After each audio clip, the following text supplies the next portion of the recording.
मुझे ऐसा लगता था बचपन में कि अगर मैं सो रही हूँ ना तो मेरा बहुत सारा चीज़ें मैं रह जाएँगी करने।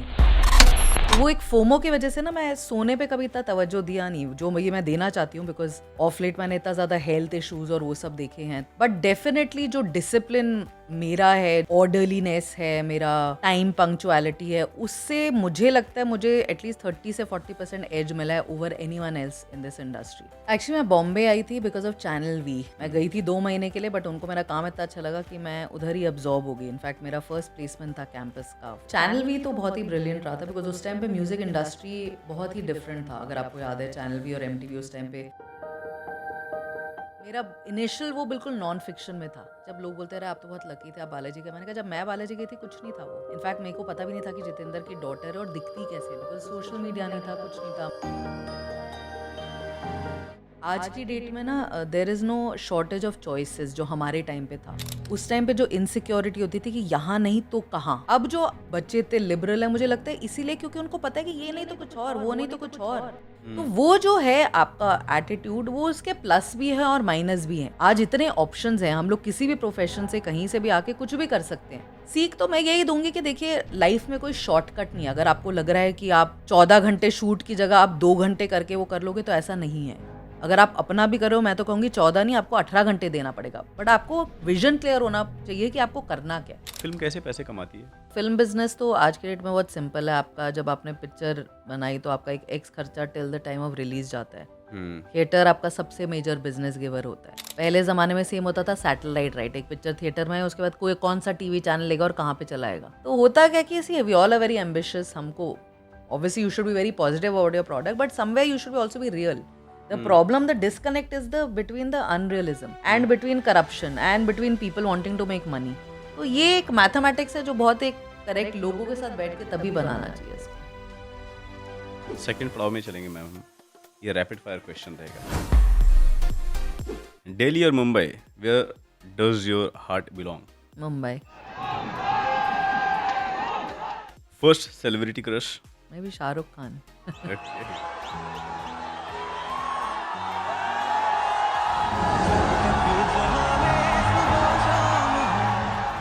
आर्मी डिसिप्लिन और creative chaos, what wins at home? Aamir जैसे One show you wish you had produced. क्योंकि सास भी कई बहू थी। Hi everyone, I'm Suraj Kumar and you are watching Unfold with Suraj Kumar. आज के एपिसोड में हमारे साथ हैं निवेदिता बासु। एक पावर हाउस हैं जिन्होंने अपने करियर की शुरुआत बालाजी टेलीफिल्म से की और आज ये एक सक्सेसफुल प्रोड्यूसर, एंटरप्रेन्योर और एक माँ है। ये टेलीविज़न की दुनिया में इन्होंने इतिहास लिखा है, रिस्क लिया और खुद का अपना प्रोडक्शन हाउस खोला। तो कहीं मत जाइए, बने रहिए। इस एपिसोड में इनके जर्नी को जानते हैं, समझते हैं और ट्रस्ट में ये आपको बहुत ज़्यादा इंस्पायर करेगी। बिना लेट किए हुए स्टार्ट करते हैं। कैसे हैं निविता मैम आप? बहुत अच्छी है, थैंक यू। जब मैं आपके बारे में रिसर्च कर रहा था तो मुझे पता चला कि आप एक आर्मी बैकग्राउंड से हैं और क्या बोलते हैं स्पोर्ट्स ओरिएंटेड फैमिली से बिलोंग करते हैं। थोड़ा बताइए अपने बारे में। देखिए बचपन तो आई थिंक सब आर्मी बैकग्राउंड का सेम ही रहा है कि आप एक पोस्टिंग से दूसरे पोस्टिंग में जाते रहते हैं। तो हुँ, हुँ। यूजुअली जो लोग एक ही जगह में पलते बढ़ते हैं ना तो उनका अपब्रिंगिंग अलग होता है और हमारा अलग होता है बिकॉज़ हमारा ऐसा कोई हुँ, परमानेंस नहीं है लाइफ में। हुँ, हुँ। मतलब हर 2 साल में मेरे बेस्ट फ्रेंड्स बदल जाते थे। इनफैक्ट अभी जब मैं बोलती हूँ कि अरे ये भी मेरा बेस्ट फ्रेंड था, लोग बोलते हैं अरे यार तुम्हारे बेस्ट फ्रेंड का कोई लिमिट नहीं है। सो आई एम लाइक कि अरे यार ऑब्वियसली अगर मैं 15 पोस्टिंग रही हूँ टिल कॉलेज, 15 जगह मैं बदली हूँ तो हर जगह का कोई रहा होएगा न, हुँ, क्योंकि मैं सोशल भी हूँ एज़ अ पर्सन। ओके। तो वो काफ़ी एक इम्परमानेंस जो था वो उसके प्लस पॉइंट्स भी थे और माइनस पॉइंट्स भी थे। माइनस ये था कि कभी भी हम लोग एक जगह के लॉन्ग टर्म नहीं हो पाते थे। मतलब जब उन लोग अपनी कुछ बातें करते थे, कि अरे हुँ, याद है बचपन में किसी और लड़की के साथ, तो we would feel a little lost. But the good thing was कि मेरे को बहुत सोशल बना दिया उस चीज़ ने। तो समहाउ लेटर इन लाइफ वो मेरे प्रोफेशनल लाइफ में भी हेल्प करा बिकॉज़ जिस लाइन से हम आते हैं एंटरटेनमेंट इंडस्ट्री में, हुँ, हुँ, उसमें एवरीथिंग इज़ अबाउट रिलेशनशिप्स। हुँ। तो वो मुझे लगता है कि काफ़ी मेरा प्लस रहा because of my father's background in the army.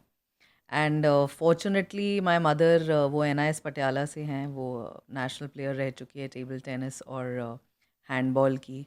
और मेरे पिताजी स्क्वॉश और टेनिस खेलते थे प्रोफेशनली। तो स्पोर्ट्स तो ऐसा था कि I was a sports captain in my school, तो स्पोर्ट्स तो था ही था। और हुँ, मुझे लगता है स्पोर्ट्स और आर्मी का जो डिसिप्लिन है ना, वो मेरे हुँ। लाइफ में बहुत ही ज़्यादा मतलब पॉजिटिव इम्पैक्ट लाया है, and I am so so glad कि मेरा ये बैकग्राउंड था। I can't imagine my self किसी और बैकग्राउंड से।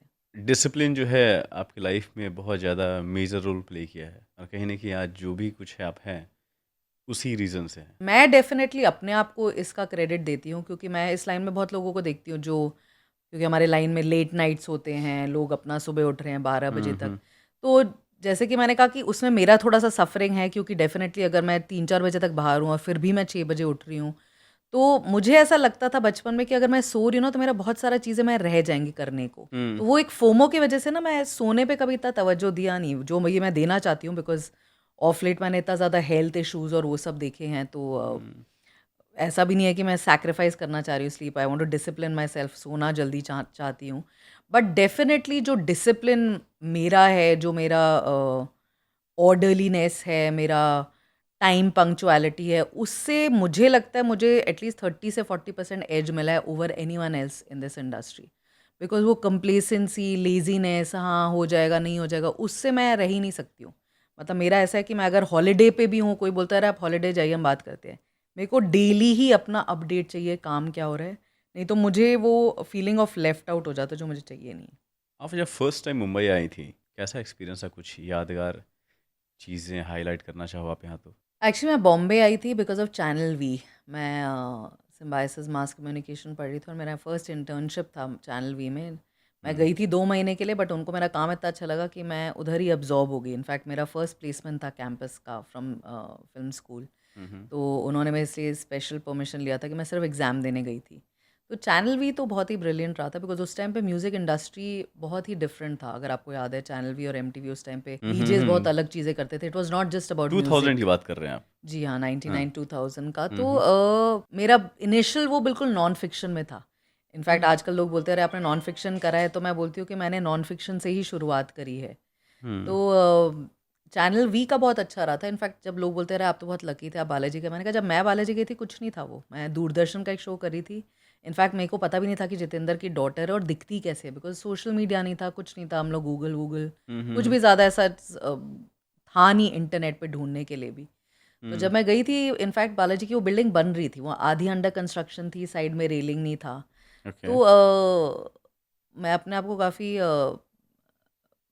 ब्लेस समझती हूँ कि मैं उस टाइम पे गई जब एक तब बस शुरुआत ही कर रही थी। इनफैक्ट मेरा फर्स्ट शो परसों या नरसों में आईटीए में यश टोंग से मेरी मुलाकात हुई इतने सालों बाद, और मैं उसको बोली थी मैंने टेलीविज़न में सबसे पहला काम उसके साथ करा था। एक दूरदर्शन का शो था, हम करे थे कैप्टन हाउस, फिर एक सब टीवी का शो था करम, फिर मतलब हम लोग कहाँ से कहाँ शुरुआत हुई, फिर हम 5 था, फिर मानो या ना मानो, मतलब वो शोज़ वो थे जो शायद अभी हिस्ट्री बुक्स में जाते हैं। एंड ऑफ कोर्स हुँ, देन केम 3 जुलाई 2000, क्योंकि सास भी कभी बहू थी। क्योंकि सास भी गई बहू अभी हम थी। उस टाइम पे बैठे जब उसका सेकंड सीज़न आ रहा है।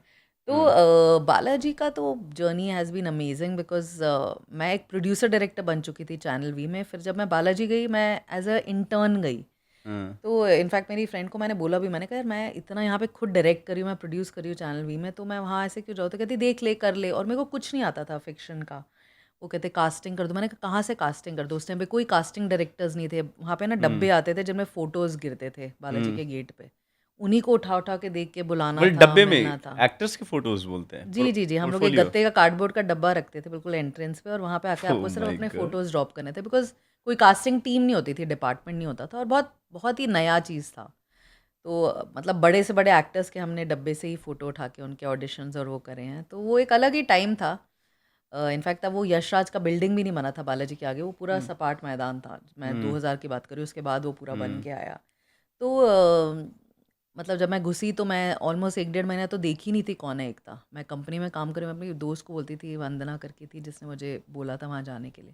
मैंने कहा वो दिखती कैसी है, कैसे? I have not even seen her. It's been like 1 and a half 2 months, और मेरा पहला मुलाकात was only very dramatic with her, because मैं एक एडिट पे ऐसे ही बैठी हुई थी और वो आई बहुत चिल्लाते हुए कोई आया। मैंने कहा ये कौन है? मैंने एडिटर को बोला तो उसकी तो ज़बान ही बंद हो गई, और बिल्कुल उसने मुझे बोला तुम कौन हो? तो मुझे भी नहीं पता था वो कौन है। मैंने कहा मैं तो ये एडिट कर रही हूँ, मेरे बॉस ने बोला है मुझे ये करने के लिए। तो उसने बोला कहाँ है वो? तो मैंने कहा वो है नहीं यहाँ पे। तो उसने मेरे को बोला ये करके मुझे 1 घंटे में नीचे मिलो। मैं तो बिल्कुल सरप्राइज होगी कि क्या है, पर एडिट मेरा फोटे था क्योंकि मैं नॉन फिक्शन से आई थी। तो चैनल वी में मैंने पोस्ट काफ़ी मास्टरिंग करी हुई थी। तो उसने जो बोला मैंने 2 घंटे में कर लिया। फिर मैं बैठी हुई थी 1 घंटा, 2 घंटा, 4 घंटा, 6 घंटा, 8 घंटा हो गया, but I had to meet her because उसने बोला था मुझे मिलना है। तो तब से वो हमारा वो वेटिंग और उस सब का चक्कर भी शुरू हुआ। बट उसको उसका एकता का एक वो देना पड़ेगा कि वो ना क्रेडिट बहुत जल्दी दे देती है। तो उसने जब देखा कि मेरे काम में माहिरी है, तो उसने मुझे उसी दिन उस शो का क्रिएटिव बना दिया। जहाँ पे मैं सेम डे। असिस्टेंट लेवल पे थी, उसने मेरा काम देखा, उसने कहा अब से तुम करोगी ये। तो बस ऐसे ही मतलब इतना एड हॉक मेरा शुरुआत हुआ and then of course god is kind. और मैं अपने आप को भी क्रेडिट दूंगी कि मैंने उतनी मेहनत डबल ट्रिपल फोल्ड करी। कभी मैंने घर और जैसे आजकल लोग बोलते हैं मेरा वर्क लाइफ बैलेंस, ऐसा कुछ नहीं था। मैंने कहा मुझे तो ये करना है। अगर ये लड़की मेरे से 5 साल बड़ी इतना कुछ अचीव कर सकती है, मुझे उस पाथ पे ही जाना है। अभी आप वर्क लाइफ बैलेंस की बात कर रहे थे, आप इस पे बिलीव नहीं करती? See, अभी अब 40s में आ गए हैं तो definitely at this age probably, but at 20s I definitely didn't think of it because मुझे ये रियलाइज़ हुआ था कि देखिए हम सब एक जगह से निकले हैं। अगर हम सब उतना ही एवरेज काम करें 9 to 6, तो how will anyone excel? अगर आपको एक्सेल करना है तो आपको कुछ तो एक एज चाहिए किसी और के ऊपर। ठीक है, इंटेलिजेंस एक एज है, हार्डवर्क एक एज है, बट अगर आप जिस चीज़ को अचीव करना चाहते हो उसमें अपनी जान नहीं लगाना चाहते, विच जान इज़ ऑल्सो इंक्लूडिंग टाइम, तो मुझे लगता है then you are cheating yourself. तो मेरे को वो चीट नहीं करना था अपने आप को। मुझे पता था कि अगर मेरी बॉस वहाँ पे बैठे, घर नहीं जा रही है 2 दिन, तो मैं क्यों जाऊँ? मेरे लिए सबसे बड़ा लर्निंग मेरा एकता कपूर से ही था। एकता वहाँ पे वहीं पे सोती थी, वहीं पे रहती थी। मैंने कहा यार मेरे को तो इतनी शर्म आ रही है उसको बोलने के लिए कि मैं घर जाऊँ, मैं ऐश करके आती हूँ थोड़ी देर में। मतलब कैसे आप बोल सकते हो? तो of course there were other people who were going home and they wanted कि अरे हमारा तो बिल्कुल बर्नआउट हो रहा है। बट मैं शायद बहुत यंग थी, I was not even 20 when I joined her, and मुझे वो था। देखिए वही होता है ना कि आपका पाथ क्या है, एंड लाइक आई सेड मेरा अपब्रिंगिंग बहुत फ़र्क करता है। मेरे डैड और मॉम उस तरह के थे। मैंने अपने पिताजी को देखा था आर्मी में, मतलब वो आते थे सुबह 4 बजे निकलते थे अपने रन के लिए, फिर आते थे, फिर गेम के लिए जाते थे, आते थे, फिर आर्मी के उसके लिए जाते थे। तो मैंने उनको मशीन की तरह ही चलते देखा, तो और अपनी मदर को भी। तो मेरे लिए वो बचपन से ही था मेरे उसमें imbibed. It was not like कि ओ मैं बिल्कुल आउट ऑफ द बॉक्स कर रही हूँ और मेरे पेरेंट्स हॉलीडेज़ पे जा रहे हैं। इनफैक्ट मुझे कभी याद भी नहीं कि हम कभी ऐसे फॉरेन हॉलीडेज़ पे गए हों या कभी गए हों। मतलब फादर के साथ या मामी के टाइम पे यहाँ से वहाँ हमारी पोस्टिंग होती थी, most of the time he would just drive us somewhere. Very rarely we would go out because हमारे लिए हमारा बस ग्रैंड पेरेंट्स का घर होता था। ये we had not seen that fancy life because army comes with a little bit of pluses and minuses. तो मैं अपना मतलब मुझे कोई रिग्रेट नहीं है कि मेरे में नहीं था वो बैलेंस, क्योंकि आज मुझे लगता है जहाँ पे मैं हूँ वो उसी सैक्रिफाइस की वजह से है।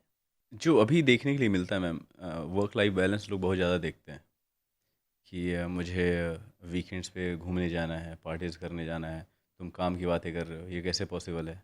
क्या कोई एडवाइस है यंगस्टर के लिए? अभी ऑफ लेट ना मैं बहुत मिक्स क्राउड मिल रही हूँ यंग जेन ज़ी का। जेन्युइनली हुँ, मुझे लगता है कि आज की डेट में ना there is no shortage of choices जो हमारे टाइम पे था। उस टाइम पे जो इनसिक्योरिटी होती थी कि यहाँ नहीं तो कहाँ, क्योंकि हुँ, आपके गिनत 2 या 3 ही जगह ही थी जहाँ आप जा सकते थे if you are at the top of your game. Correct. अब जो बच्चे इतने लिबरल हैं, मुझे लगता है इसीलिए क्योंकि उनको पता है कि ये नहीं तो कुछ और, वो नहीं तो कुछ और। अरे ये नहीं कुछ होएगा तो भी हम अपना कर लेंगे। तो हुँ, वो जो है आपका एटीट्यूड, वो उसके प्लस भी है और माइनस भी हैं। प्लस ये है कि आपका डिपेंडेंसी एक जगह पे उतना नहीं है, तो आपका जेनुइनली जिन लोगों का मैं आजकल देखती हूँ इतने लोग मेंटल उससे डिस्टर्बेंस से जा रहे हैं, they get affected and they go and do extreme steps. मुझे लगता है क्यों?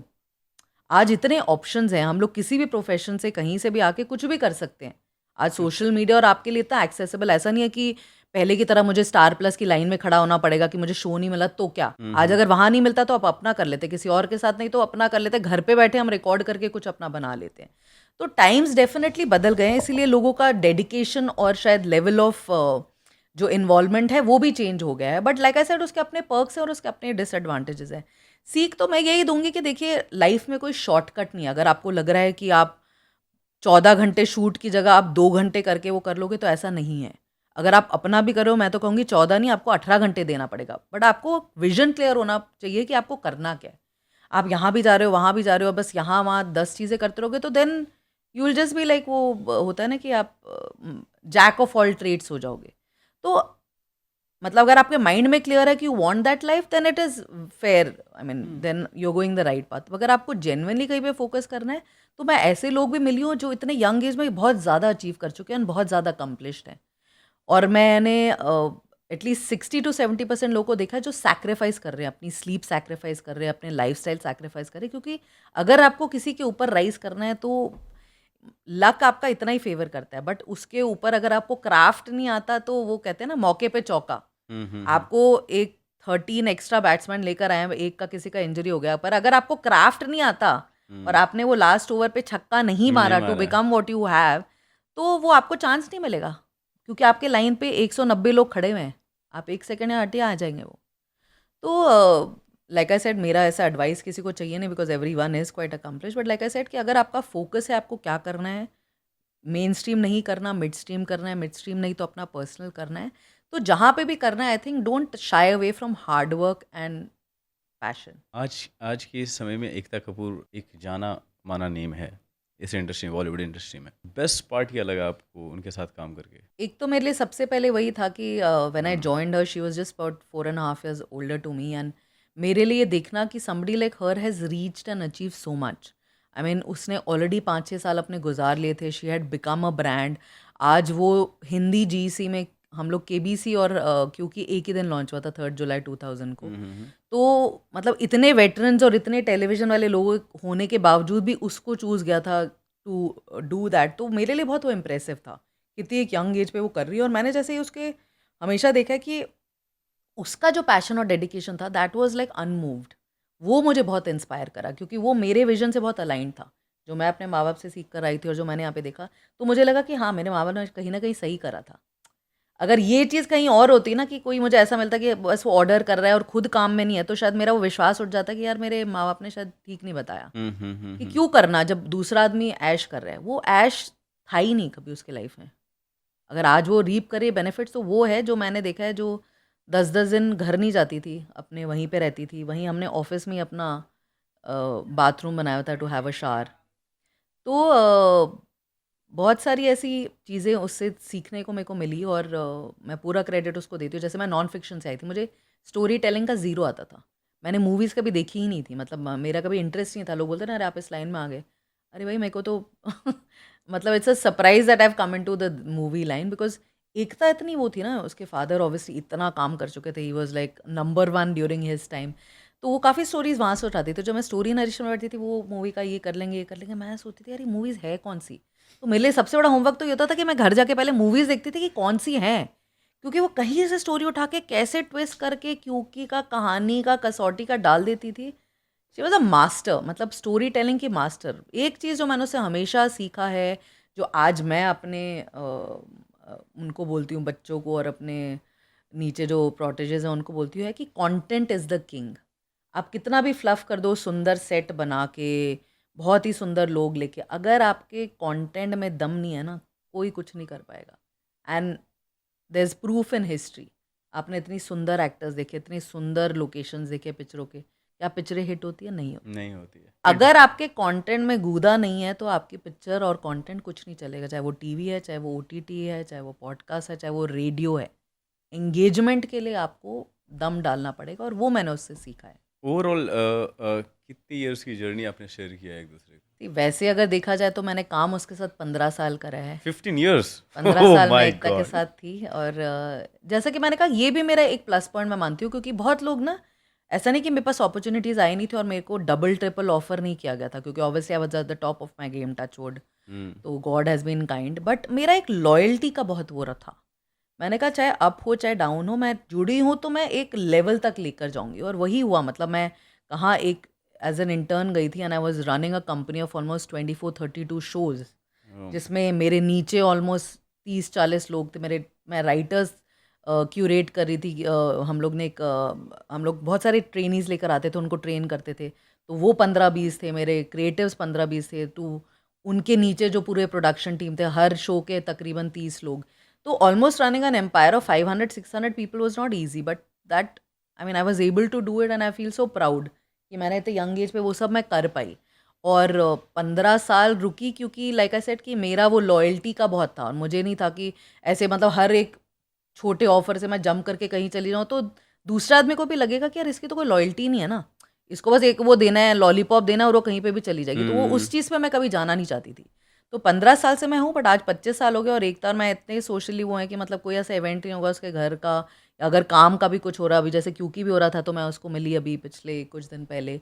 Of course I am not a part because अभी मैं खुद एक एंटरप्रेन्योर बन गई हूँ, बट वो तो हमेशा रहेगा आई थिंक बॉन्ड। एंड एकता ऐसी है कि मतलब रात के 3 बजे बोले कि नहीं मुझे ये चाहिए तो मैं पहुँच जाऊँगी, ये मेरा है। तो आपने जैसे बोला कि ऑलमोस्ट 15 ईयर्स आपने उनके उनके उनके साथ रहे हो आप, और उनके जर्नी में काफ़ी सपोर्ट किया आपने। कभी आप दोनों के बीच कोई क्रिएटिव क्लैशेस आए हैं? अरे वो तो दैट गोज़ विदाउट सेइंग कि ऑफ कोर्स क्रिएटिव क्लैशेस आए हैं, बहुत ही ज़्यादा हॉट टेम्पर्स हैव फ्लोन।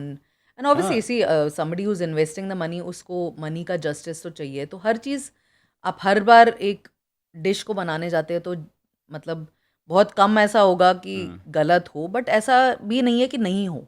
हुँ, अगर आपने 5 इंग्रेडिएंट्स डाले हैं तो कभी रोटी फूलेगी, कभी नहीं फूलेगी, कभी उसका बैटर कुछ कम ज़्यादा हो जाएगा, कभी पानी में कुछ प्रॉब्लम होगा, कभी नमक ओवर चले जाएगा तो वो पानी छोड़ देगा।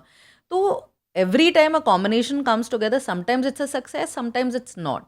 सो because we all are young तो थोड़ा बहुत तो ऑब्वियसली वही स्ट्रेस रहता था, बट जेन्युइनली कई बार आपका विज़न और मेरा विज़न मैच नहीं कर सकता ना। आप मुझे एक सिर्फ़ फ़ोन पे बता देंगे कि केक बनाना है ऐसे, तो हुँ, ज़रूरी थोड़ा ना कि मैंने एग्ज़ैक्टली वही चीज़ करा हो।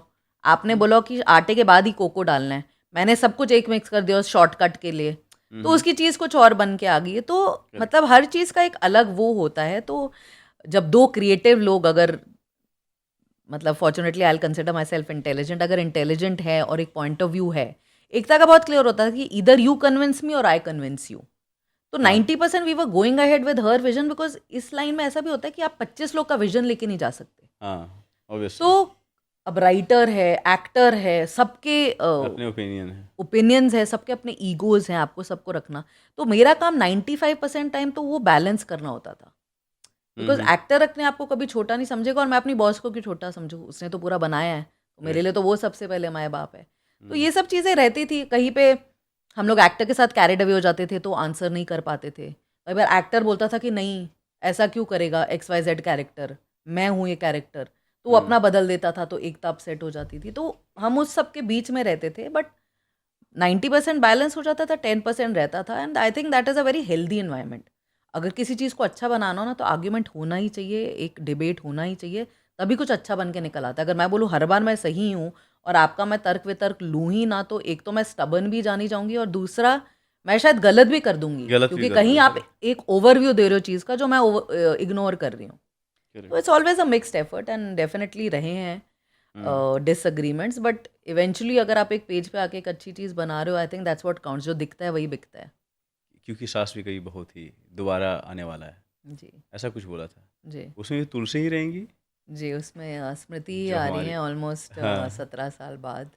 एंड आई थिंक उन्होंने ऑलरेडी शूट शुरू कर दिया। स्मृति है, अमर है, एंड आई थिंक वो काफ़ी एटलीस्ट 20-30% कास्ट तो मैंने सुना है वापस आ गई है, but of course new cast भी आएगी बिकॉज़ पूरी डाइकोटमी बदल गई है। पहले बा थी, फिर अपराजी थी, फिर स्मृति थी। अब शायद स्मृति उस अवतार में आ गई हो टू बिकम बा के लेवल के नीचे शायद 2 जनरेशन्स और हों। तो मेरे लिए भी सरप्राइज़ है क्योंकि मैं इस बार नहीं हुई उतना इन्वॉल्व, बट जितना ऊपर-ऊपर से पता है I am looking forward to seeing it, because जो एटलीस्ट पास से रहे हैं उससे इन्वॉल्व वो लोग तो काफ़ी एक्साइटेड हैं। हुँ, इनफैक्ट मैं अभी जापान भी गई थी तो मेरे को 3-4 लोग मिले जिनको पता था कि मैं बना चुकी हूँ क्योंकि, तो वो भी एक्साइटेड थे कि अरे वो आ रही है। तो जेनुइनली उसका पॉज़िटिव तो काफ़ी है रिस्पॉन्स। मैम आपने 2009 में डिसाइड किया कि बालाजी को छोड़ने का, जी। ये आपको रिस्की नहीं लगा? एक्चुअली उस टाइम पे मैंने छोड़ा नहीं था। उस टाइम पे ऐसा हुआ था कि मैं एक छुट्टी पे गई थी और जब मैं वापस आई तो एक ही शो हो रहा था वहाँ पे। तो हुँ, और मैं भी उस टाइम पे फ़िल्म करने गई थी।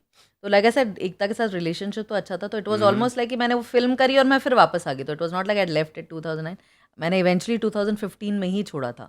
तो उस टाइम पे हुँ, मैं एक फ़िल्म करने गई थी ज़िला गाज़ियाबाद करके जो थी। ओके, तो मैंने ज़िला गाज़ियाबाद में I was the associate director. In fact मैंने उसको को-स्क्रिप्ट किया था। आनंद जी को जब मैं मिली उनके साथ मेरा बहुत हुँ, साल से था आगे-पीछे। फिर जब ये फ़िल्म हो रही थी तो मैंने कहा मेरे को करना है, और मैं बालाजी में सेम ही कास्ट ऑलमोस्ट के साथ कर चुकी थी। संजू बाबा थे, देयर वाज़ विवेक ओबरॉय, तो इनके साथ already shoot out at Lokhandwala कर चुकी, तो मेरा वैसे ही रैपो अच्छा था। तो बस एक फिल्म का मेरे को एक वो हैंग चाहिए था कि मैं खुद वो कर लूँ, जिसको मैं पढ़ी थी, मैं एक्चुअली डायरेक्शन पढ़ी हूँ, फिल्म डायरेक्शन एंड अच्छा। TV direction. तो मैंने कहा एक कर तो लो, एक हार्डकोर एक सब्जेक्ट जो उस तरह का था।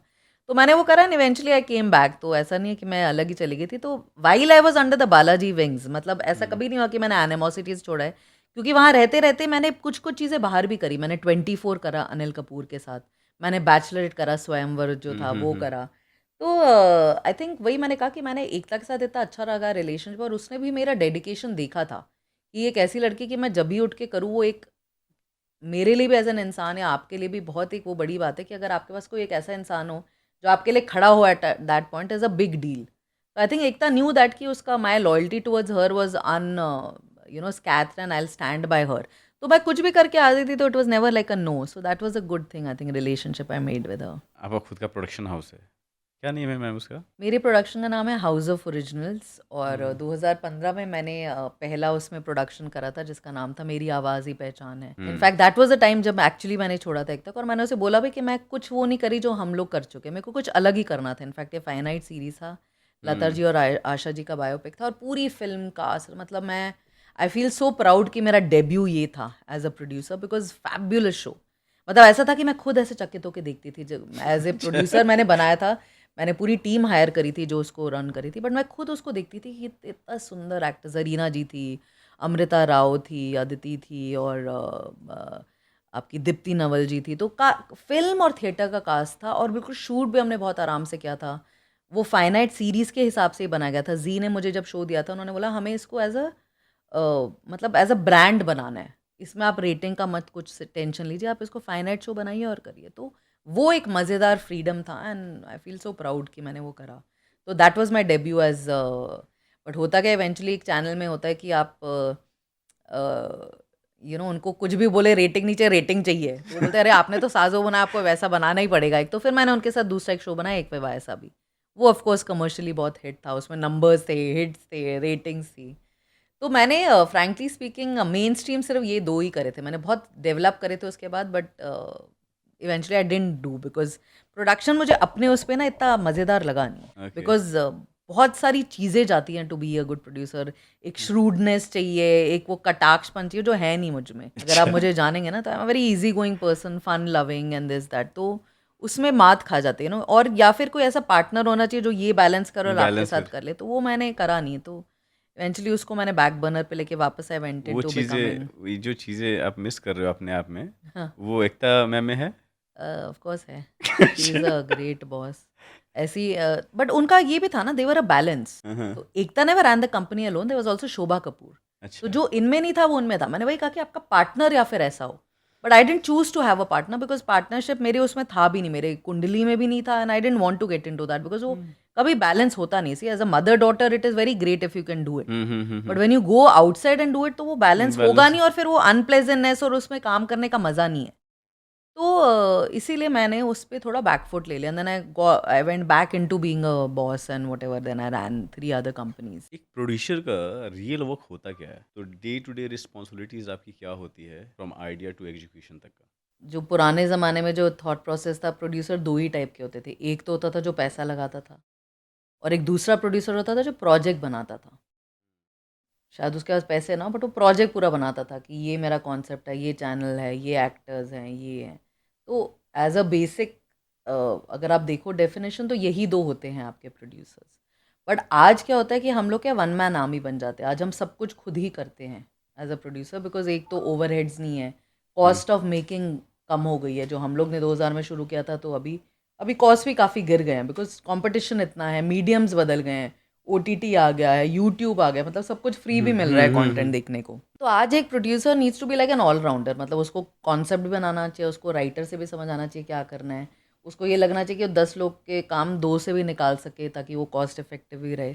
तो डे टू डे तो प्रोड्यूसर का काम ऐसा है कि रुकता ही नहीं है। एक आपका ऑनगोइंग शो का जो काम चल रहा है कि वो स्मूथ चलते रहे, और दूसरा आपको फ्यूचर का काम ढूंढना, क्योंकि एक शो से तो आपकी दुकान चलेगी नहीं। मतलब सिवाय आई थिंक असित मोदी जी जो आज इतने सक्सेसफुल है तारक मेहता करके, कोई और ऐसा शायद ही होगा जो सिर्फ एक कर रहा हो, क्योंकि हर एक की भूख होती है कि और काम मिले और सक्सेस मिले और ब्रांड्स बने।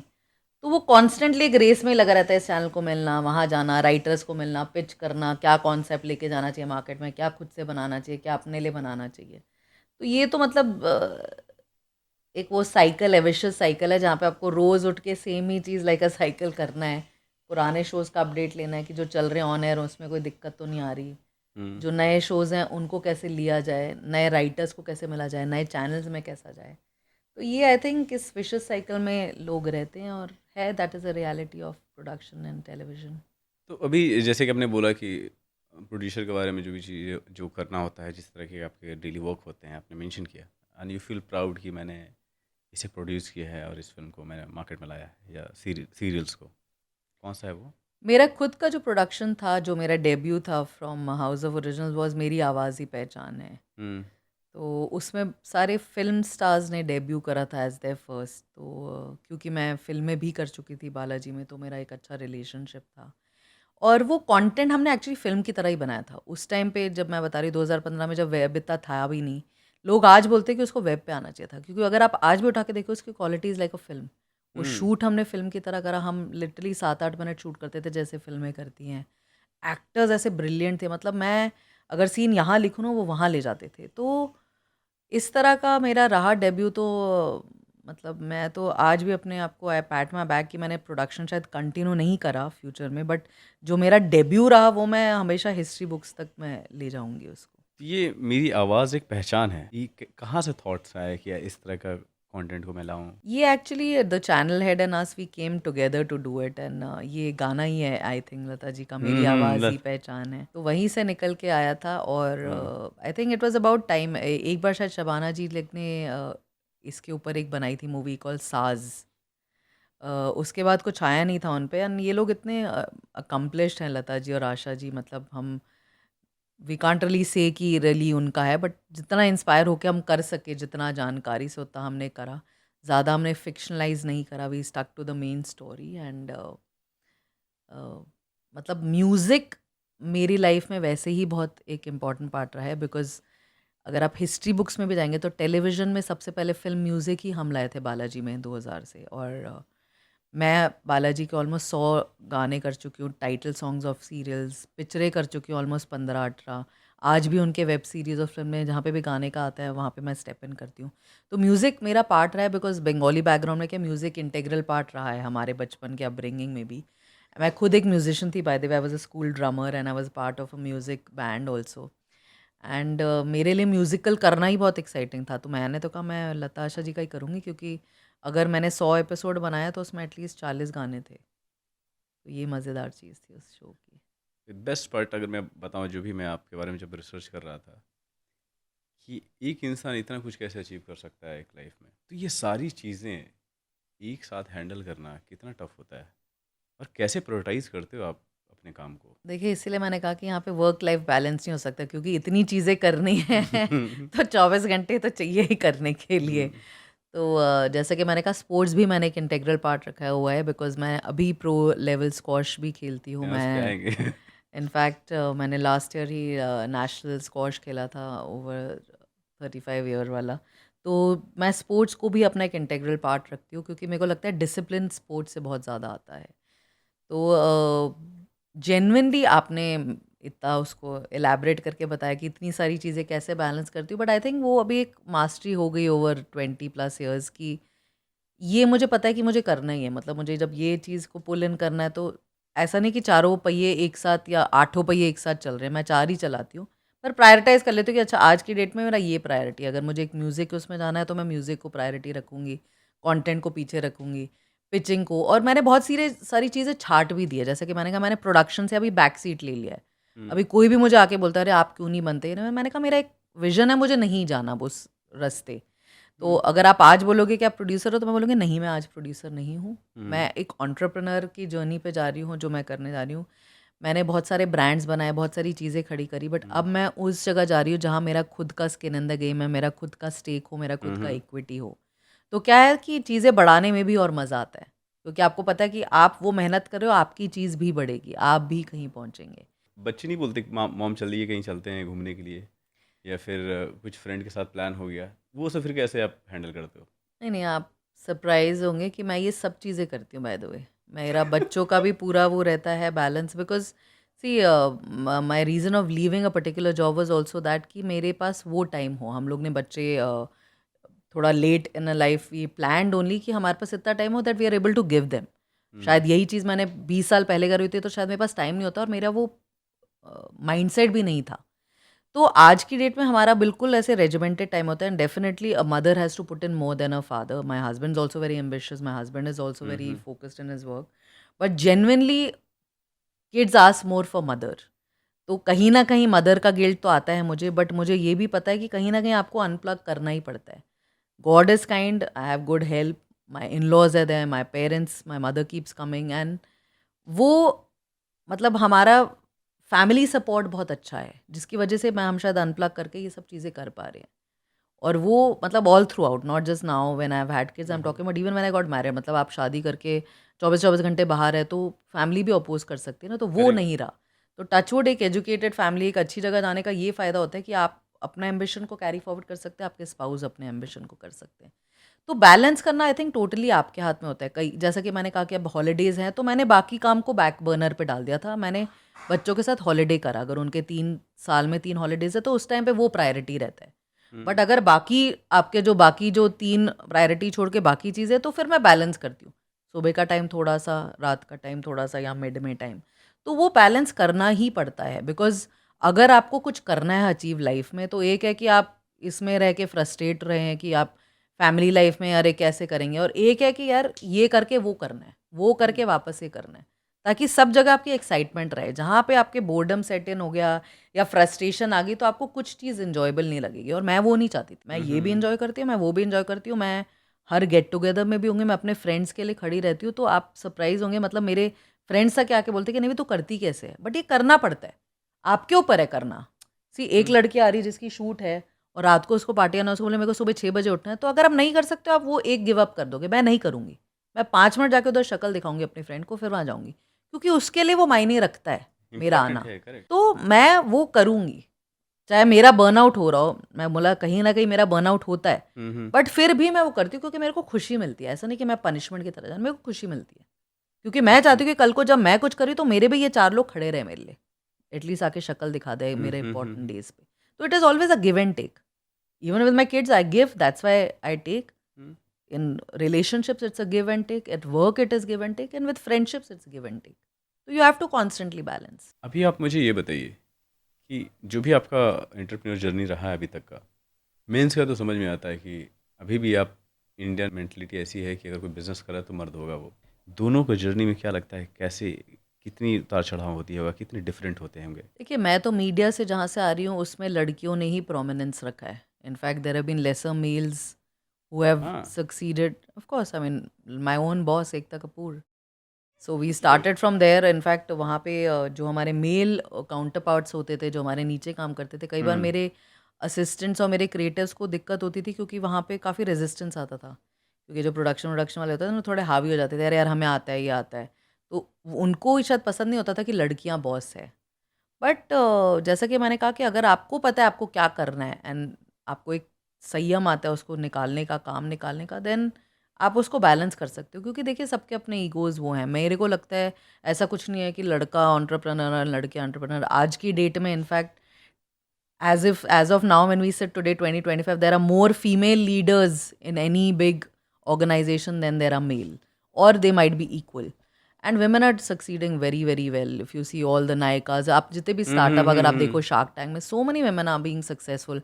इनफैक्ट मेरे को बहुत शौक है ऐसे अपने मेरा एल्गोरिथम जो है सोशल मीडिया पे, मैं काफ़ी इंस्पिरेशनल स्टोरीज देखती हूँ, और इतनी स्टोरीज हैं, मतलब they don't stop, of aunties who have started. I mean, you know this lady जो कुकिंग करती है, जो आज YouTuber, one of the best YouTubers है, जो कुकिंग का, she is like the biggest top 10 YouTubers of India, जिन्होंने घर पे कुकिंग से करा। Then there is a grandmother who sitting in a village, जिसकी डॉटर ने बोला कि उसको एम्ब्रॉयडरी का शौक था, ना she is running a clothing business just thanks to her grandmother. So there are so many journeys which are there, कि हमें क्या होता है कि हमें सिर्फ वही दिखती है जो 10 स्टोरीज हमारे मेन लाइमलाइट में है। If you go and explore the whole algorithm and see कितनी सक्सेस स्टोरीज हैं जो गांव में women are leading.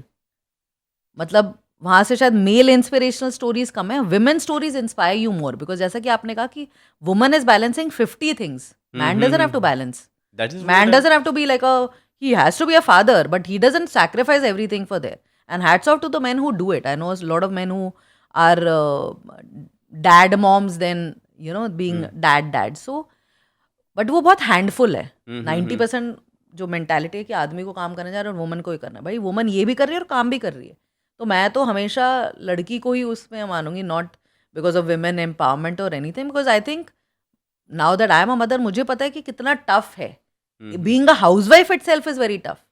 Really I give a lot of credit to women जो घर पे रहती हैं, बिकॉज अगर आप इसी जद्दोजहद में रहोगे तो एक्चुअली आप निकल नहीं सकते, क्योंकि बहुत काम है. आप हैंड्स ऑन अगर मदर हो, hands on daughter in law, hands on sister, जो भी आप बन रहे हो, वो ही आपका पूरा लाइफ कंज्यूम कर लेगा. हम लोग क्या थोड़ा सा डिस्कनेक्ट कर देते, अनप्लग कर देते कि भाई ये है, इतना रखेंगे, क्योंकि हमें एक और जर्नी में जाना है.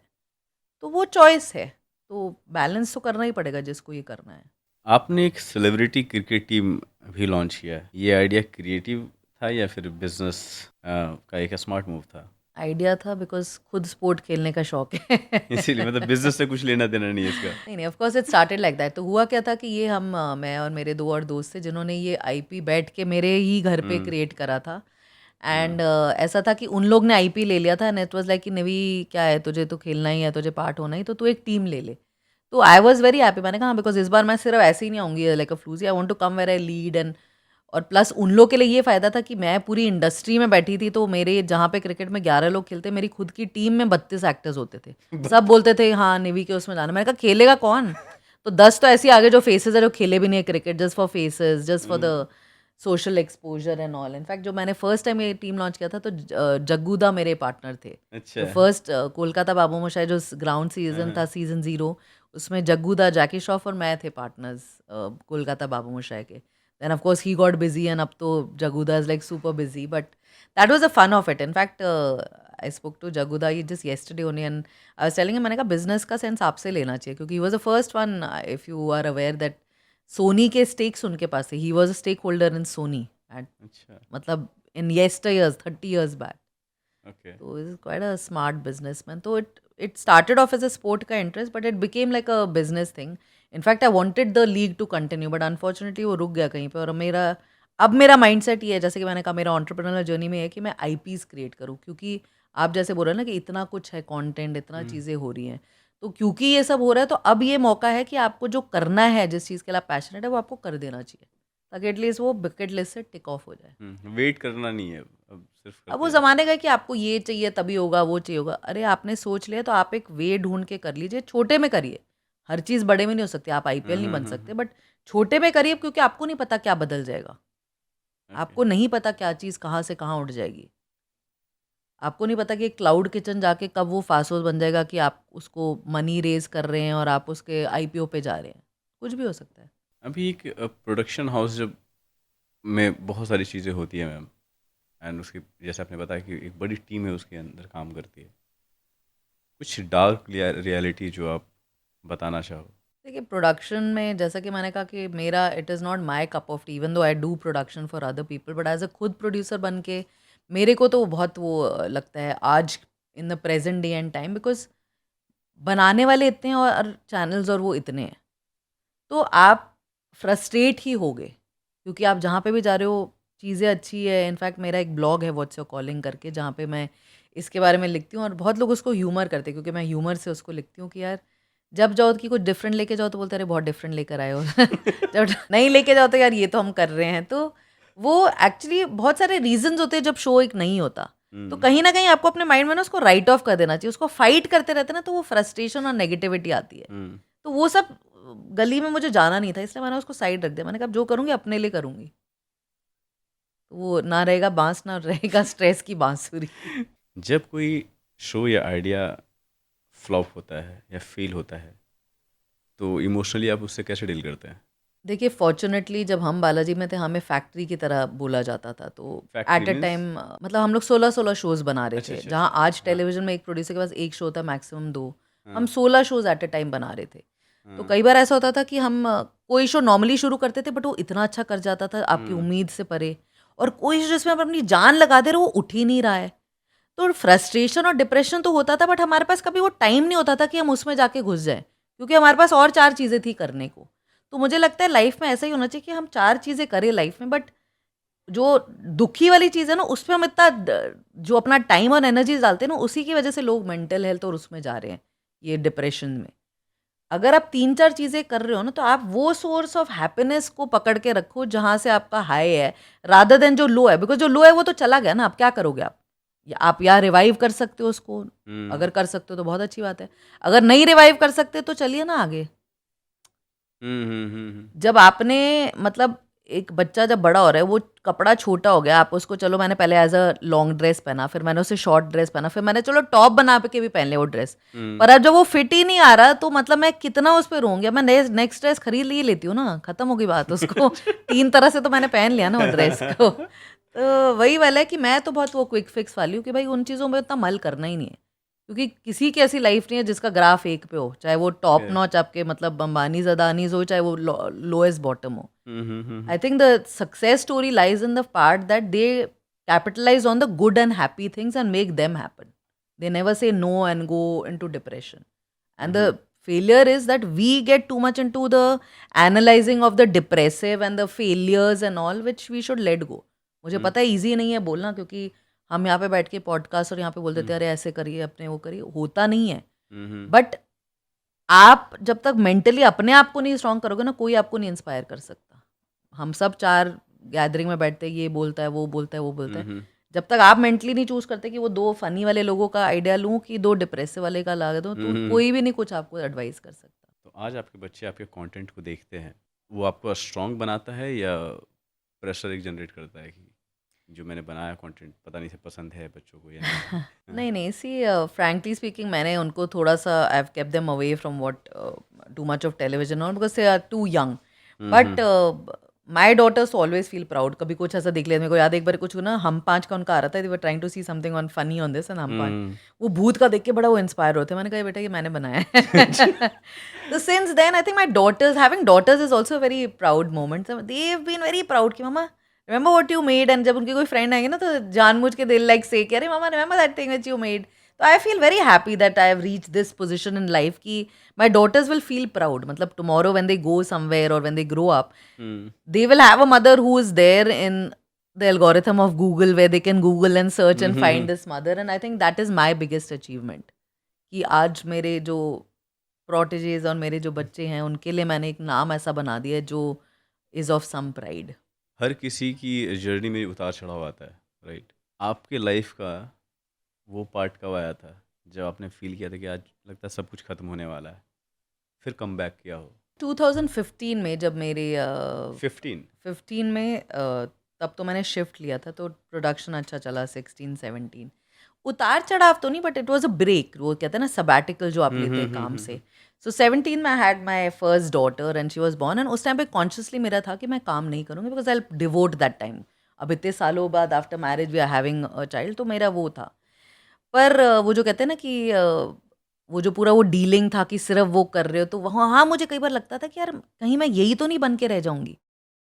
You know, coming from such a successful stint at 2000, मतलब by 2017, the whole world knew me. I had made 100 daily soaps. I had done some 20 films in whatever way, small, big, medium.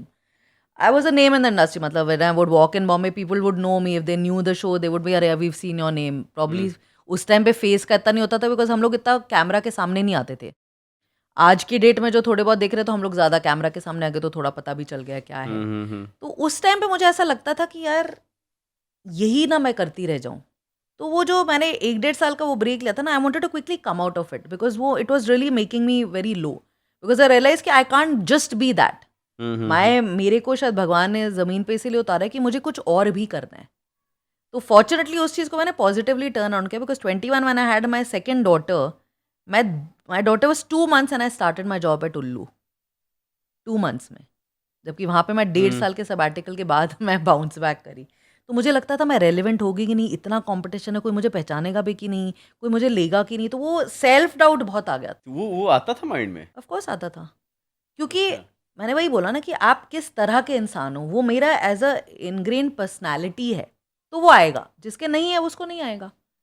क्योंकि मैं इतनी competitive हूँ by nature, क्योंकि मेरे को हमेशा रहा है कि मैं रहूँ रेलिवेंट एंड इन मास, तो मेरे को आता था और उस चीज़ को मैंने पॉजिटिवली टर्न अराउंड कर लिया in my second child birth.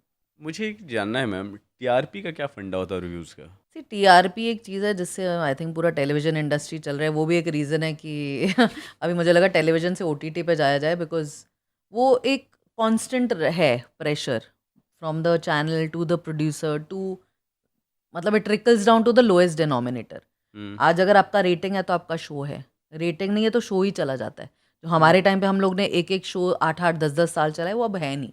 मतलब मुश्किल से 4 शोज होंगे जो आपके इतने टाइम से चल रहे हैं, नहीं तो हर शो बदल जाता है। बदल जाता है। इसी वही रीज़न है कि आज की डेट में शायद उतने एक्टर्स भी रेलिवेंट नहीं हो पा रहे। जो नए बेचारे आते हैं, अगर उनके शो चलते हैं आपको पता चलता है नहीं चल रहे शो, तो उनको पहचानते भी नहीं है। They have to do 3, 4, 5 shows as main lead, और उनमें से कोई अगर कोई एक लॉन्ग टर्म चल गया तो उनको पहचान आ जाती है। मतलब जो हमारे तुलसी, पार्वती, श्वेता तिवारी, ये लोग सब बने थे, आपके सूजल, कशिश, वो अब बहुत कम है शोज। आपका एक अनुपमा है, ये रिश्ता, मतलब है 4-5 हाँ, बहुत आपके, कम है लेकिन। तारक मेहता, बट वो मैंने कहा आपको मुश्किल से आप मुट्ठी के 5 शो गिन सकते हो। बाकी सब शोज बदलते जा रहे हैं टीआरपी पहले की तो वजह से। सिर्फ एक चैनल पे कितने शोज आते थे, मुझे याद है 2000 में जब हम लोगों का जब टाइम था, तो कार्टून देखने के लिए हम लोग बैठते थे। जी। तो मेरी नानी आती थी, क्या कर रहा है 2, तो उनका टाइम फिक्स होता था कि 7:30 के बाद बैठना है। कसौटी जिंदगी की, कुमकुम, क्योंकि सास भी कही बहू थी, और बहुत आते थे हाँ, आपके। ये सब shows। आफ्टरनून में आपका कुमकुम और भाभी था। हाँ, फिर हम 8 से शुरू होते थे, कसौटी होता था। फिर आपका बीच में ये देश में निकला होगा चांद, फिर उसके बाद कहानी घर घर की, फिर क्योंकि सास भी कभी वो थी, फिर कहीं किसी रोज, फिर के स्ट्रीट वाली हिल, फिर उसमें सोनी में कुसुम, फिर कुटुम, फिर सहारा में मतलब जी में कोई बहुत अपना होते सा, थे। फिर कोई, हाँ, कोशिश एक आशा। तो शोज तो मतलब हमारे अनएंडिंग थे। तो वही मैंने कहा कि आज के डेट में भी है, बट रिकॉल वैल्यू बहुत कम है। आज भी आपको वही 5 शोज ही पता है। तारक मेहता सबको पता है, अनुपमा चल रहे थे दिनों से, वो पता है। तो नए वाले शोज के हमें नाम भी नहीं पता। मैं आजकल जब कई बार इंस्टा में ऊपर करती हूँ, मेरे को लगता है ये कौन सा शो गया, अच्छा ये इसमें आ गया, ये तो लास्ट ये शो करा था, तो बिल्कुल मतलब 3 महीने में शो बदल गया। तो वो अनफॉर्चुनेट है कि आज के एक्टर्स को शायद वो नहीं मिला फेम, पहले के टाइम का था। बट पहले के टाइम को ये सोशल मीडिया पे तो नहीं मिला, कोई एंडोर्समेंट भी तो नहीं मिला, कुछ नहीं मिला।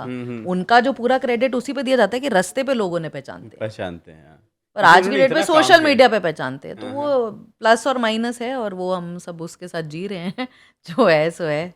एक प्रोडक्शन हाउस जब कोई एक फिल्म को रिलीज करता है, फिल्म कैसे पैसे कमाती है, क्या क्या प्रोसेस क्या है उसका? अगर आप फिल्म बिजनेस का पूछ रहे हैं, तो फिल्म बिजनेस तो आज के डेट में बहुत सिंपल है। आपका जब आपने पिक्चर बनाई तो आपका एक एक्स खर्चा till the time of release जाता है। थिएटर आपका सबसे मेजर बिजनेस गिवर होता है, जो आज की डेट में डामाडोल हो गया। लोग उसको ही डिजिटल पे चले गए हैं। पहले ज़माने में सेम होता था, सैटेलाइट राइट, एक पिक्चर थिएटर में है, उसके बाद कोई कौन सा टीवी चैनल लेगा और कहाँ पे चलाएगा। आज वही चीज़ डिजिटल पे आ गया कि अमेजोन पे जाएगा, कि नेटफ्लिक्स पे जाएगा, कि जी पे जाएगा, कि यहाँ पे जाएगा। फिर आपका म्यूज़िक राइट्स होता है, फिर मतलब आपके इस तरह से, फिर उसके आपके बाकी जो आप केबल राइट्स दे रहे हो यहाँ वहाँ, तो बहुत सारे एवेन्यूज़ होते हैं अर्न करने के। बट जैसा कि आपने खुद ही बताया कि आज इतना मतलब कंटेंट बम्बार्डमेंट हो रहा है, तो फिल्मों के लिए बहुत वो हो गया है। क्योंकि आप जितनी एक्सपेंसिव फिल्म बनाओगे, अगर आप उतना नहीं रिकवर कर पाओगे, तो बहुत सारी फिल्में आज की डेट में डब्बा हो जा रही हैं। डब्बा हो जा रही है, करेक्ट। तो आपको कॉस्ट वर्सेस कंटेंट करना पड़ेगा। आपको एक पिक्चर का पहले कॉस्ट रखना पड़ेगा जो आपको रियलिस्टिकली लगता है। अगर मुझे लगता है कि नहीं, मैं तो बहुत ही 30 मार खान बनाऊंगे कैरेक्टर से, तो कहीं रियलिटी चेक देना पड़ेगा कि इसका 50% कर दो, तो ही आप पिक्चर बिजनेस में जाइए। तो होता क्या कि we all are very ambitious. हमको obviously you should be very positive about your product, but somewhere you should also be real. The problem, the disconnect is between the unrealism and between corruption and between people wanting to make money. There is cost of money, there is making of the movie also.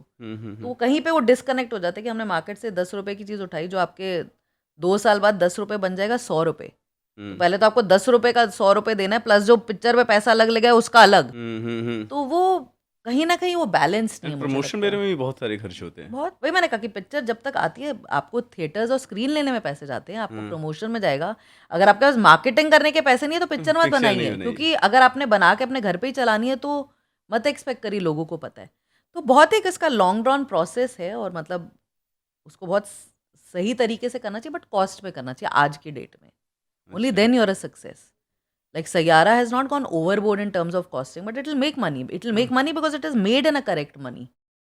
ना उसका ऐसा ढिंडोरा पीटा गया था, they got decent screen. In fact, अब जब picture अच्छी करी तो शायद उन्होंने 100 से 1000 कर दी होगी स्क्रीन, क्योंकि अच्छी कर रही है, हाँ, तो लोगों को पसंद आ ऑटोमेटिकली रहा है। डिमांड आ रहा है। उल्टा हम लोग जब बड़ी पिक्चर करते हैं हम बोलते हैं नहीं हम 100 में कैसे करेंगे, हम 1000 में करेंगे, बट 1000 से कट जाती है तो वो कट के 200 में आ जाती है। अब कैसे बनाओगे आप 200 में? तो ये एक मैथमेटिक्स है जो बहुत एक करेक्ट लोगों के साथ बैठ के तभी बनाना चाहिए इसको। जो बड़े बड़े एक्टर स्टार्स हैं वो चार्ज कैसे करते हैं? सुनने में तो आता है इतने करोड़ चार्ज किए, 100 करोड़। रियल स्टोरी क्या है इसका? सी डेफिनेटली आज सब कुछ is about your brand positioning. तो whether you have a hit film और अ फ्लॉप फिल्म, अगर आप एक पर्टिकुलर ब्रांड है तो आपका एक पर्टिकुलर प्राइस है, तो ऐसा नहीं है कि वो अनहर्ड प्राइसेस हैं, ऐसे हैं प्राइसेस जो मिल रहे हैं।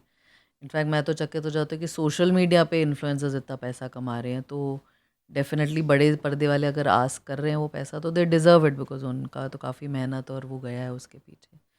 तो prices are set on a very different model, like I said it's to do with your success. अगर आज आप एक 10 रुपये चार्ज करो और आपका हिट है तो आप 10 का 20 कर सकते हो कल को कोट, और जिसको आपका चाहिए डिमांड वो आपको देगा। पर अगर आपकी पिक्चर नहीं हिट हुई तो 10 से शायद आपको 5 पे भी आना पड़ेगा, पर कई लोग शायद 10 से 10 पे ही रहे हैं। तो it's a very personal choice. तो आप कभी जब एज अ मेकर बैठे हो बिहाइंड द कैमरा या आप जब जाते हो बनाने पिक्चर, तो आपको ये सोच के जाना पड़ेगा ओपन माइंडेड होके कि पिक्चर बनाने जा रहे हो तो एक खर्चा तो है, अगर आपको बड़े स्टार्स चाहिए जो आपको लगता है आपके माइंड में सेल करेंगे। But with the new this thing of OTT and other small films, I think that business is changing. लोगों को कहीं ना कहीं रियलाइज़ होगा कि कंटेंट इज़ द किंग। अगर आप अच्छा कंटेंट देंगे तो शायद नए लोगों के साथ लेके भी वो चीज़ अचीव करी जा सकती है। जैसे आज की जो भी बड़े बड़े स्टार्स में से सलमान सर, शाहरुख खान सर, क्या लगता है रियल कितने कितने चार्ज करते होंगे मैम ये? नहीं देखिए, प्राइस का तो इज़ बहुत इंसिडेंटल, वो कभी कॉन्क्रीट प्राइस होता नहीं कि मैं आपको मार्क करके बोल दूँ कि यही इनका कोई प्राइस भी ऐसा होगा। कोई फिल्म आया हुआ है जिसमें उन्होंने चार्ज किया था, नहीं, आपको बट आइडिया? आपके मैं पहले वाले पॉइंट पे जाती हूँ जहाँ पे आप बोल रहे हैं ना कि आपके मेकर ने बोला कि हमारे पास पैसे ही नहीं बचे प्रमोट करने के लिए। मुझे लगता है वहाँ पे एक करेक्शन चीज़ ये है कि देखिए, जब आप पिक्चर बनाने जा रहे हैं तो आपके पहले तो आपको ये कॉन्फिडेंस होना चाहिए कि आपकी स्क्रिप्ट ऐसी है कि कहीं पे कुछ भी कर दो ये हिट है। प्रॉब्लम ये होता है कि लोग प्रोजेक्ट बनाने जा रहे हैं, पिक्चरें नहीं कम बन रही हैं। आप प्रोजेक्ट बनाते हो कि इसको लोगे तो ये बनेगा बिजनेस, इसको लोगे तो वो बनेगा बिजनेस, तो वो सब्जेक्ट कहीं चला जाता है, पैशन कहीं चला जाता है। तो आप उस जद्दोजहद में रहेंगे कि आपने इस एक्टर को लिया, जब इस एक्टर को लोगे तो नॉर्मल आपका प्रमोशन का खर्चा 10x हो जाएगा। तो आपने कैसे वो अंडर एस्टिमेट कर दिया कि खर्चा कम होएगा। आप न्यू कॉमर्स को लोगे तो आप कम भी करोगे तो वो खुश है कि उनको प्रमोट करा जा रहा है। बट आप जब बड़े को ले रहे हो तो आप कम में नहीं प्रमोट कर सकते, क्योंकि वो आदमी प्रमोशन और ब्रांडिंग के लिए ही आ रहा है ना। तो ओके। मुझे लगता है कि जब आप एक पिक्चर बनाने जाते हैं तो आपको एक विजन होना चाहिए कि अगर मैं 10 रुपये बनाने में जा रहा हूँ तो मुझे 10 क्या 20 रुपये मार्केटिंग में रखना पड़ेगा, क्योंकि मैंने बना के अगर उसको बेचा नहीं सही तो फिर फ़ायदा क्या है। तो अगर आप उसी उसमें फंस गए कि आपकी पिक्चर बन के अटक गई और आपके पास नहीं पैसा है प्रमोशन का, तो आप रुक जाइए, आप वेट करिए जब आप उसको प्रमोट कर सके अच्छे से। पर उन केसेस में बहुत जगह ये भी हो जाता है कि पिक्चर इतनी पुरानी हो जाती है। तो ये बैलेंस करना बहुत वो है। देखिए, frankly speaking, I will be very very Frank, कि मैं फ़िल्म बिज़नेस में उतना ज़्यादा घुसी नहीं हूँ कि मैं आपको बताऊँ कि इसका क्या प्राइस है, बिकॉज़ मैंने पर्सनली किसी के साथ काम नहीं किया है। तो rates are all incidental, it starts from one particular slab can go up to a next slab, but they are all known from the last hit, that is the success of our life.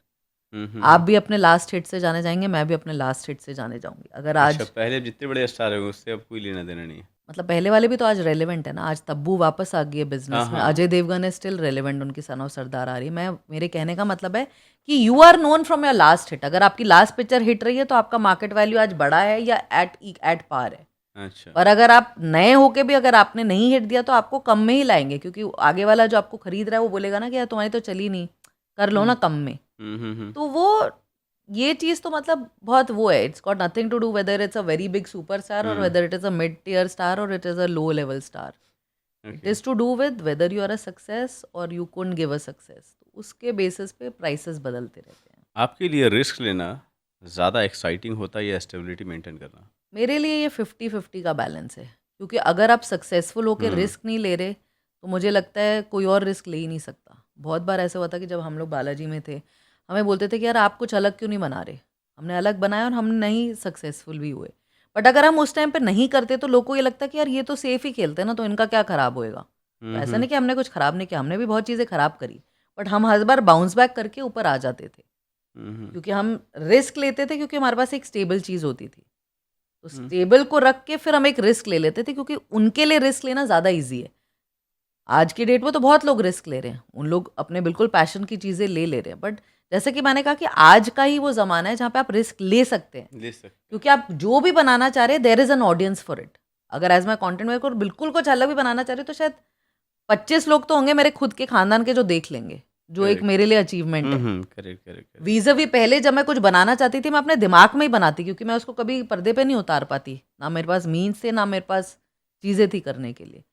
तो I think आपको balance करना पड़ेगा between both. जब आप किसी नए idea को pitch करती हैं तो रिजेक्शन से कैसे डील करती हैं आप? अब तो हम यूज्ड टू हो गए, देखिए इतने सालों के बाद तो मेरे को मेंटली मैं तो ये सोच के चलती हूँ कि 90% it will be a reject, so what next. अच्छा, So I पहले ही think माइंड में रहता है। that is the only way to be happy in life, not just in media industry, anywhere else. आज आप एक फैक्ट्री से पिच करने जा रहे हैं, एडवर्टाइजिंग का पिच करने जा रहे हैं, बैंकिंग का पिच करने जा रहे हैं, अगर आप ये सोच के जाएंगे कि 50-50% it is a hit and a flop, you're in a better position. Hmm of course that doesn't make you कि आप अपने उस पर 100% मत दीजिए या पॉजिटिव होके मत जाइए, बट जो लोग पूरा उस पर चल जाते हैं और वो डिप्रेशन में जाते हैं कि कैसे हुआ, अरे बहुत सारे रीजंस है कैसे हुआ। क्या पता जिनको वो शो दे रहे हैं आपकी जगह उनका कॉन्सेप्ट भी एवरेज है कुछ है, बट उनके कुछ फेवर रहे हो, उन्होंने पहले कोई शो करा जहाँ उनका बहुत सारा लॉस हो गया और चैनल को कवर अप करना हो। सो बहुत सारे रीजंस होते हैं जिसमें कोई घुसता नहीं है अभी आज की डेट में, स्पेशली जो लोग छट गए हैं, जैसे हम छटे हुए लोग हैं इस इंडस्ट्री में। तो अब हम वो रीजंस को मत एटलीस्ट मैं मेंटली उन रीजंस को अंडरस्टैंड कर लेते कि कुछ और रीजन होगा। ऐसा नहीं कि मेरा कॉन्सेप्ट कम में था या मेरे पास एक्टर कम था, कोई रीजन होगा, बट ठीक है आगे बढ़ो। अभी तक मैंने जो भी क्वेश्चंस आपसे पूछे इससे आपके प्रोफेशन, आपके काम के बारे में पता चला, लेकिन अगर मैं रियल में पूछूं कि निवेदिता बासु क्या है तो उसका आंसर आपका क्या होगा? सी रियल में निवेदिता बासु वही है जो आपने एग्जैक्टली बोला है। मैं I am all about that, I am about my family, I am about my sports, I am about my work and I am about my kids today. So इसके अलावा there is no hidden thing कि मैं यहाँ कुछ दिखाती हूँ और वहाँ कुछ दिखाती हूँ, और क्योंकि मैं शायद वो कर भी नहीं पाऊँगी बैलेंस की, क्योंकि मैं कहीं कुछ दिखा रही हूँ और कहाँ मुझे क्या बनना है उस कन्फ्यूजन में मुझे घुसना ही नहीं है, ये मेरे ज़िंदगी का मुद्दा ही नहीं है। क्योंकि आधे लोग क्या होते हैं कुछ दिखाना चाहते हैं और होते कुछ है, वो नहीं मुझे उसमें जाना, क्योंकि वो नहीं है मेरा एम्बिशन इन लाइफ। मेरा एम्बिशन है कि इसके बाद क्या। तो मैंने अपनी लाइफ बहुत सिंपल रखी है और वही है जो आपने देखी और सुनी है, वही है। कुछ ऐसा हिडन नहीं है जो एजेंडा जो आपको नहीं पता है या कुछ ऐसा सीक्रेट। तो जो काम आप करती हैं, जो जिस प्रोफेशन में आप हैं उसको साइड कर दें तो उसके बाद निवेदिता बासु क्या करेगी? तो बहुत लोग मुझे पूछते हैं कि अगर आप मीडिया में नहीं होते तो क्या, तो मैंने कहा या फिर मैं स्पोर्ट्स पर्सन होती या फिर मैं हाँ, म्यूजिशियन तो वो होती। छोड़ देते हैं ना, उसको भी साइड करते हैं। नहीं, बट स्पोर्ट्स पर्सन तो मीडिया से रिलेटेड नहीं है ना। हाँ, वो अलग है, हाँ, बट ये अपने काम में रखा है, राइट? कि नहीं मतलब काम में नहीं, सी स्पोर्ट्स तो मेरा पैशन था, बट अगर मैं नहीं कर रही होती, आज स्पोर्ट्स भी इतना प्रोमिनेंस में आ गया। जब हम लोग थे उस टाइम पे बहुत लिमिटेड होते थे, मतलब अगर आप विंबलडन में नहीं गए यहाँ पे, बट आज तो आप देख रहे हो इतने स्पोर्ट्स पर्सन आ चुके हैं, एंड इंडिया में स्पोर्ट्स का भी शायद उतना इनका बोलबाला नहीं, बट अभी आज देखिए आज की डेट में चेस है suddenly become like a national sport, and 5 मतलब टॉप 10 सीडेड में अगर 5 इंडियंस हैं तो बहुत बड़ा अचीवमेंट है इंडियंस के लिए। तो मुझे लगता है कि अगर मैं मीडिया जो इतना ग्लैमर वर्ल्ड है वो नहीं होता तो फिर मैं स्पोर्ट्स में होती, क्योंकि मेरा वो बहुत बड़ा पैशन है। अगर मैं स्पोर्ट्स में नहीं होती तो म्यूजिशियन होती, चाहे किस भी लेवल में होती, क्योंकि वो मेरा पैशन है। इसके अलावा क्या होती वो मुझे एक्चुअली नहीं पता। अगर आप बोलते इसके 3 के अलावा क्या होती चौथे, तो मुझे नहीं पता एग्जैक्टली क्या होती, बट मुझे ये पता है कि मैं जहाँ पे भी होती ना मैं उसमें एक्सेल करती, क्योंकि मुझे मेडियोक्रिटी में कभी खुशी नहीं मिली है।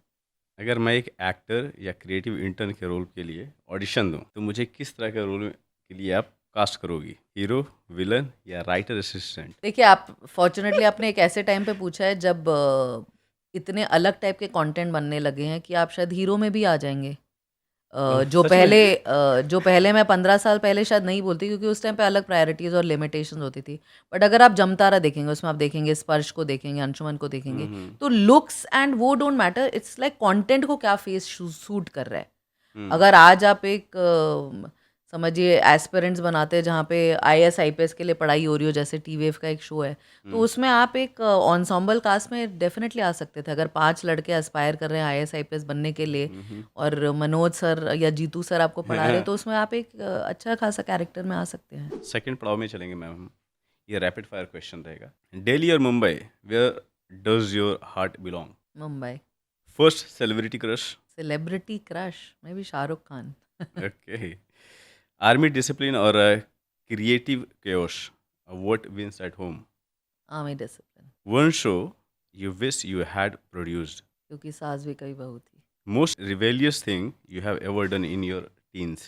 Left my engineering and pursued media. Mom mode or boss mode? What's scarier for your team? Boss mode, A habit from your father that stayed with you. discipline, Netflix or script writing on Sunday? Ideal weekend plan. Netflix. Strongest female character you have ever created. जो मैंने अपना जिसमें ज़्यादा involvement था वो प्रेरणा थी. One actor you do love to cast in your dream project. Ranbir Kapoor. Last time you cried on set. I think long back कसौटी के सेट पे रोई होंगी. A production disaster that turned into a happiest accident. ये कसौटी only.